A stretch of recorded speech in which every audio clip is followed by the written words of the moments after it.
আজ ছিল দাদাদের ভোগ, তাই রেডি সেডি হয়ে আমি আর মা বেরিয়ে পড়লাম ভোগ বাড়ি যাওয়ার উদ্দেশ্যে। আমাদের পাড়াতেই ছিল।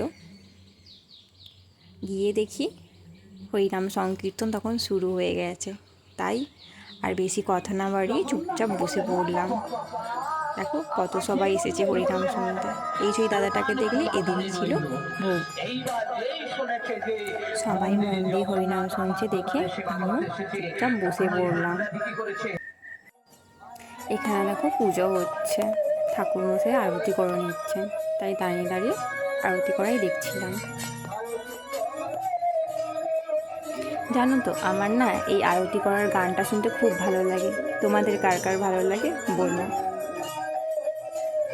আরতি শেষে এবার দধিমণ্ড ভাঙার পালা, তাই সবাই তুলসী গাছের চারিধারে প্রদক্ষিণ করতে লাগলো।